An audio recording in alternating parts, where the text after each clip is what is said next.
नमस्कार। आपका अखबार के YouTube चैनल पर आपका स्वागत है। मैं हूं प्रदीप सिंह।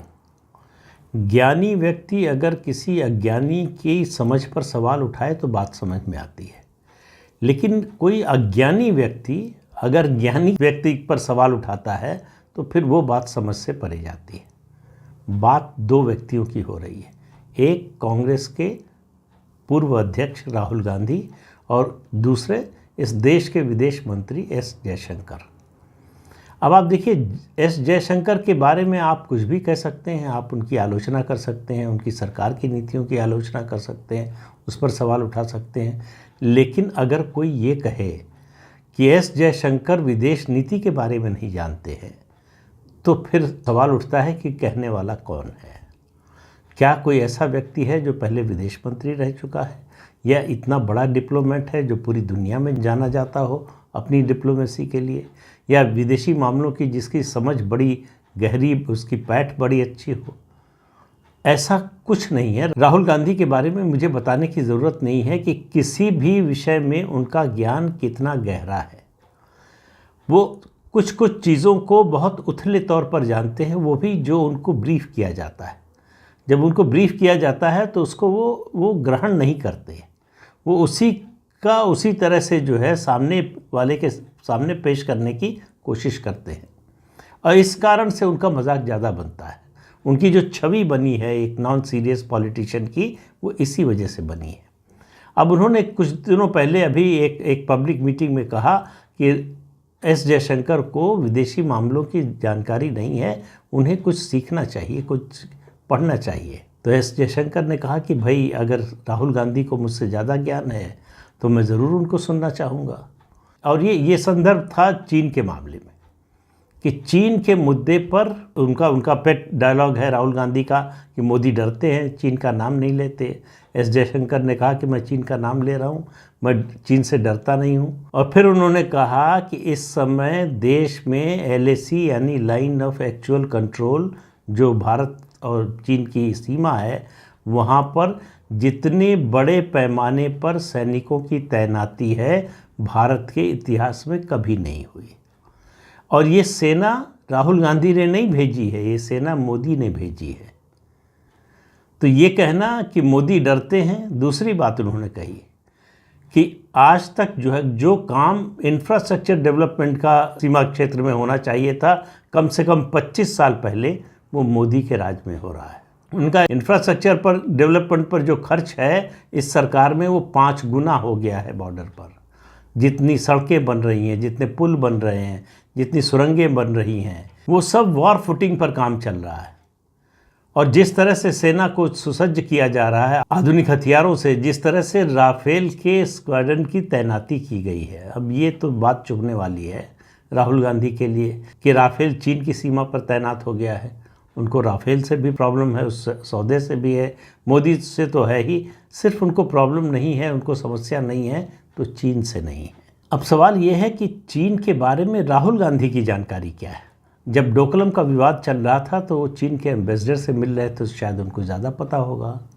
जब वो शिव भक्त बनकर कैलाश मानसरोवर गए तो वहाँ चीनी अधिकारियों से मिले, 5 बड़े अधिकारियों से मिले, तो शायद उनको जानकारी ज़्यादा हुई होगी। और उससे पहले, काफ़ी पहले, जब मनमोहन सिंह की सरकार थी तो वो और उनकी माँ, उस समय कांग्रेस अध्यक्ष थी सोनिया गांधी, चीन के दौरे पर गए और वहाँ चीन की कम्युनिस्ट पार्टी के साथ एक MOU पर दस्तखत किए। तो उसमें क्या है, शायद उसकी वजह से उनकी जानकारी ज़्यादा हो। तो राहुल गांधी को देश को बताना चाहिए कि उनके पास क्या जानकारी है, क्योंकि वो इस बात का तो कोई मतलब नहीं है कि मोदी डरते हैं। अगर मोदी डरते होते तो चीन की ये हालत न होती। चीन जो है इस सीमा विवाद से निकलने का रास्ता खोज रहा है। चीन को ऐसा जवाब इससे पहले कभी नहीं मिला। चीन को कल्पना भी नहीं थी कि भारत इतने लंबे समय तक इस तरह से डटा रहेगा। ये मई 2020 से शुरू हुआ था विवाद और अभी तक चल रहा है। और विदेश मंत्री ने कहा कि हम बड़ी कीमत चुकाकर सेना की इतनी बड़ी तैनाती किए हुए हैं। तो ये आसान बात नहीं है। और वो जो इलाका है उसमें भी टिके रहना, बने रहना सैनिकों के लिए भी बहुत आसान नहीं है, लेकिन सबका हौसला बुलंद है। उन्होंने एक इंटरव्यू में राहुल गांधी को जिस तरह से धोया है, मुझे नहीं लगता कि राहुल गांधी को फैक्ट्स पर किसी ने इस तरह से धोया होगा। राहुल गांधी की बातों का उन्होंने पूरी गंभीरता से जवाब दिया और साबित किया कि राहुल गांधी को किसी विषय में कुछ नहीं मालूम, और कम से कम चीन और सीमा विवाद के बारे में तो बिल्कुल ही नहीं मालूम है। उन्होंने कहा जो ये पेंगोंग झील के पास पुल बनाने की रोज़ खबर जो है चलाई जाती है, उसके बाद उस पर एजेंडा चलाया जाता है, चीन ने कब्जा कर लिया, देखिए पुल बना रहा है, देखिए चौकी बना रहा है, देखिए ये झोपड़ी बना लिया। उन्होंने कहा कि ये पेंगोंग झील के पास जो पुल है और ये जो इलाका है पेंगोंग झील का, इस पर चीन का अवैध कब्जा है। अब ये आधी बात कह के जो है कांग्रेस के लोग और विपक्षी दल रुक जाते हैं कि इस पर चीन का कब्जा हो गया, हम तो कह ही रहे थे चीन ने कब्जा कर लिया।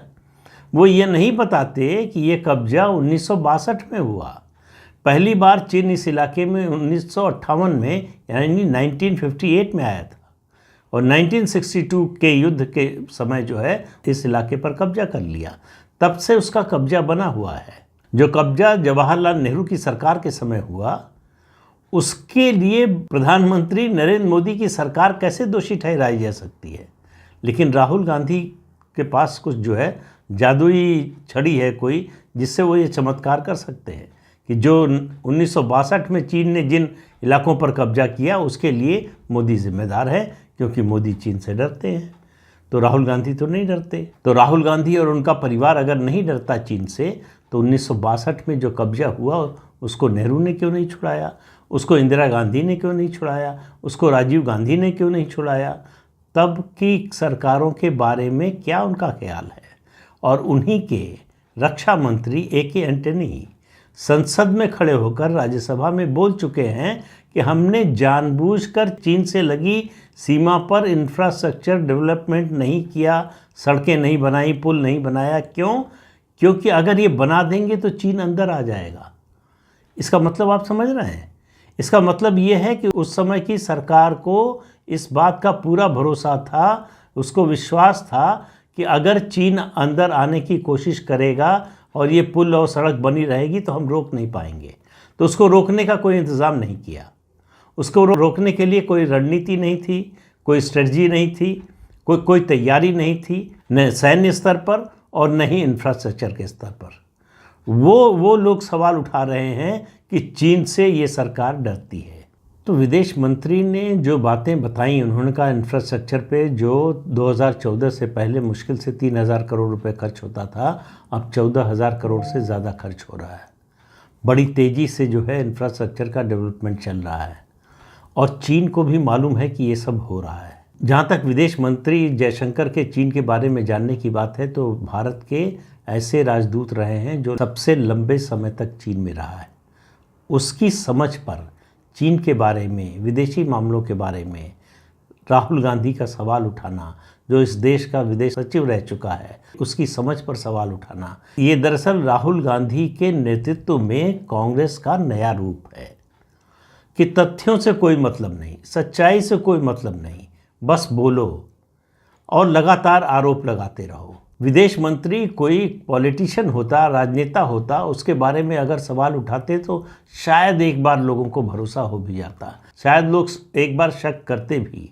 लेकिन एस जयशंकर की विदेश नीति की समझ पर सवाल उठाना, ये सूरज को दिया दिखाने जैसा है।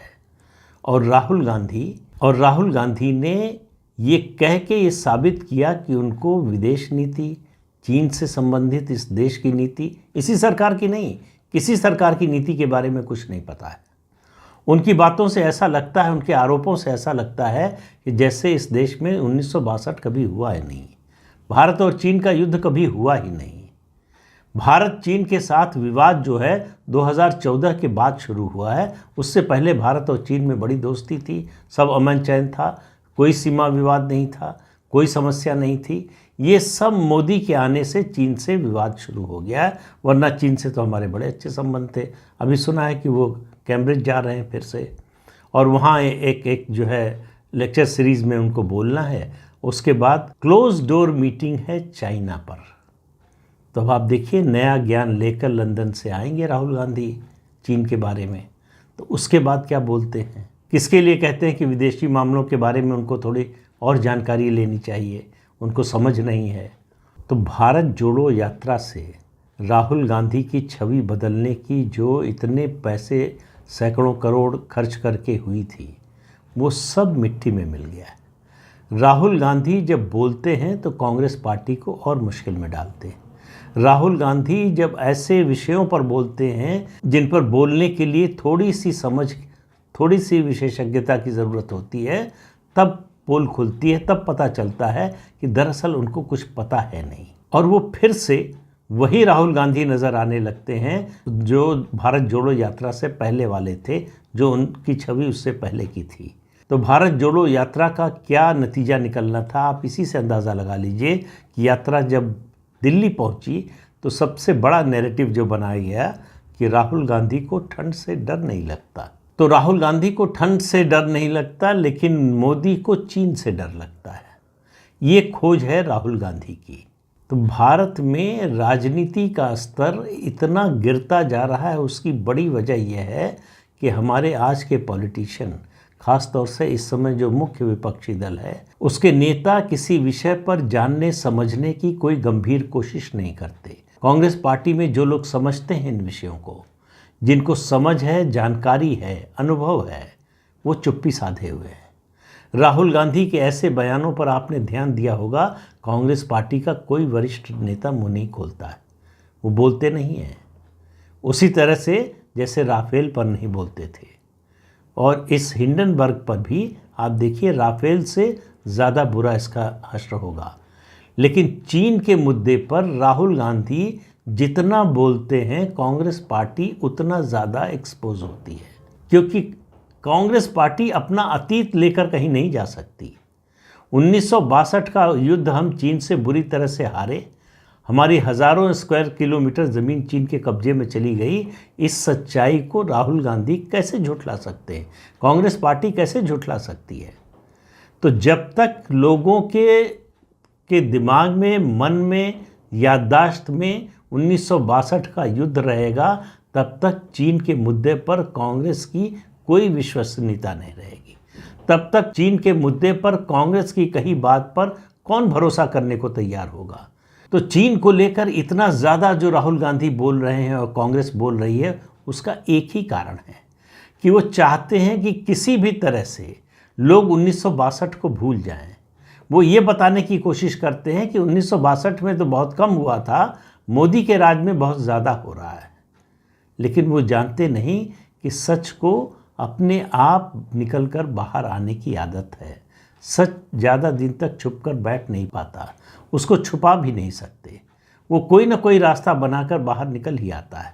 और सच जब इतना विकराल हो, इतना बड़ा हो, तो उसको कैसे छुपाया जा सकता है? वो कहावत है ना, ऊँट की चोरी नेहुरे नेहुरे, यानी ऊँट की चोरी आप झुक कर नहीं कर सकते हैं। ऊँट को कितना झुकाएंगे? तो ऊँट झुक नहीं सकता और छिप नहीं सकता। उसी तरह से 1962 छिप नहीं सकता, उससे कांग्रेस बच नहीं सकती, कितना भी प्रयास कर ले, कोई भी आरोप लगा ले। तो इस अंक में इतना ही, अगले अंक में फिर मिलेंगे किसी नए मुद्दे के साथ। तब तक के लिए अनुमति दीजिए, नमस्कार।